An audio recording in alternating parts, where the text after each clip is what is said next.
For over a century, the exact number of lifeboats prepared for the passengers and crew of the Titanic has been debated. Some say there should have been 64 lifeboats, others insist there should have been 80, still others say 20 lifeboats were more than enough. The truth, however, is that the Titanic was equipped with only 20 lifeboats. That might sound like plenty, considering that each boat can hold 40 people. However, the Titanic carried 2,224 passengers and crew, so even if every single person in the lifeboats had survived, there would still have been 1,704 people left without a way to escape the doomed vessel. There was no way they could have saved everybody, but reducing the number of lifeboats certainly didn't help. On the bright side, perhaps only 20 lifeboats were needed, because the Titanic would never sink. After all, they called her unsinkable.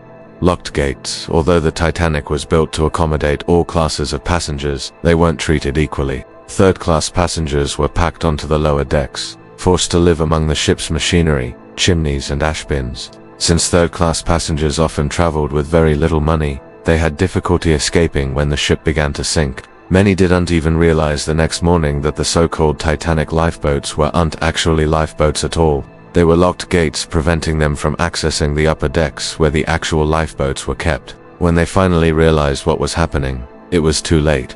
These locked gates claimed hundreds of lives. The nearby ship that failed to respond to Titanic's flares in the sky that night. Was it a simple mistake or something more sinister? What we know for sure is that the captain of the nearby ship saw the Titanic's fireworks. He just didn't understand what they meant. The captain assumed they were fireworks, not SOS signals. As a result, he didn't attempt to help the Titanic's passengers and crew until it was too late. What makes this mystery difficult to solve is that the captain insists his entire crew saw the fireworks. 2 other crews in the area saw the same fireworks and understood them to be SOS signals. The captain of the nearby ship insisted he didn't have enough proof to assume the fireworks were distress signals, and by the next morning, it was too late. The author of The Wreck of the Titan predicted the sinking of the Titanic 14 years before it happened. Morgan Robertson wrote The Wreck of the Titan, a fictional story about a massive unsinkable ship that hits an iceberg and sinks to the bottom of the ocean. The story is almost exactly the same as the sinking of the Titanic, except Robertson wrote his story 14 years before the Titanic sank. Not only that, but Robertson was one of the few people who predicted the sinking of the Titan, a year before the actual event. He wrote a short story titled The Wreck of the Titan. Then he predicted the sinking of the Titan again in a letter to a friend. His last story about the sinking of the Titan appeared in McClure's magazine in November of 1911. What makes Robertson's prediction so strange is that he was the only person outside of the shipping industry who knew the Titanic was sailing that night. There was also no way he could have known that a massive ship would hit an iceberg and sink to the bottom of the ocean. The United States and the United Kingdom both launched investigations into the sinking of the Titanic. The U.S. inquiry found that there had been several issues with the ship that likely contributed to her sinking, such as the fact she was moving too fast through dangerous waters. The British inquiry agreed and placed the blame squarely on the iceberg. Both inquiries failed to consider any corporate negligence, and no one was held accountable. The White Star Line continued to operate as normal after the sinking. The company never offered survivors counseling or helped those who lost family members find work. Worst yet, they offered survivors just $500 each for losing everything and offered $50,000 to the families of those who died. The amount was based on the value of the life of the victim, meaning poor third-class passengers were worth less than first-class passengers. The families were also required to sign waivers in exchange for the money, absolving the White Star Line of all responsibility for the disaster. Although we know the Titanic was transporting valuable cargo, we don't know exactly what was on board. It was said that millions of dollars worth of gold and diamonds were being transported to the US, where they would be sold to wealthy socialites. According to some reports, the Titanic was carrying diamonds that belonged to the Rothschild family, a wealthy European banking dynasty. The jewels were said to be worth tens of millions of dollars. If true, this would explain why certain people seemed to benefit from the sinking of the Titanic, as they could have profited from collecting insurance money on the missing valuables. Unfortunately, nobody knows what was really on board the Titanic.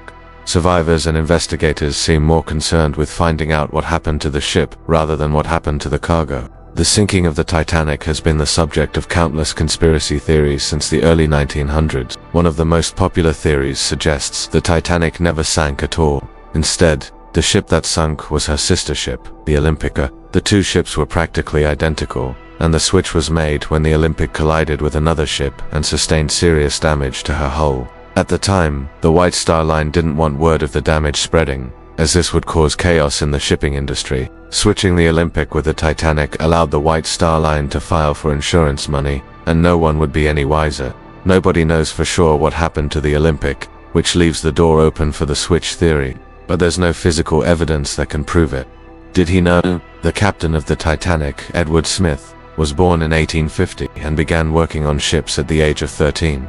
By 1911, he had earned the title of Master of the Ocean. He had spent more than 40 years at sea and was well respected by everyone in the industry. He was also a well-respected member of the community. He volunteered at the local church and raised money for charities whenever he could. So why did he sail the Titanic at reckless speeds into a dangerous ice field? The answer is he didn't. According to survivors, he did everything he could to ensure the safety of his passengers and crew. In fact, he was seen checking the ship's logs for ice warnings just hours before it sank. That begs the question, what happened on that fateful night? Why did the seemingly experienced and conscientious captain risk the lives of his passengers and crew? Ever since the Titanic sank, people have questioned whether there were fires on board prior to the sinking. Many crew members claimed there were fires on board and that they were deliberately covered up by the crew. Rumor has it that Captain Smith received a telegram warning him of ice in the area, but he dismissed it and continued on a course that led straight into the ice field. Some people have suggested that the captain ignored the message on purpose to cover up the fact that he was driving the ship recklessly. Others claim that the captain simply didn't receive the message. What we do know is that a fire had broken out on board just days before the sinking. Although the fire was quickly put out, it caused significant damage to the ship's hull. This is important because recent tests show that even a small fire can significantly weaken a ship's hull. That means that even if the Titanic hadn't hit an iceberg, she may have sprung a leak and sunk anyway. The secret logs. Ever since the sinking of the Titanic, there have been countless investigations into what really happened. Historians and scientists have combed through every piece of evidence trying to figure out exactly what happened. And yet some people are convinced that the real story of the Titanic will never be told. Why? Because there are secret documents hidden somewhere that reveal the truth behind the sinking. What these documents say could change everything we know about the disaster, but nobody can seem to find them. Some people believe that the documents are being hidden on purpose, while others claim they were lost during the sinking. We may never know for sure what happened to the secret logbooks, but they could hold the key to solving the final mysteries of the Titanic. Thanks for watching. Which of these Titanic secrets surprised you the most? Let me know your thoughts in the comments below. See you next time.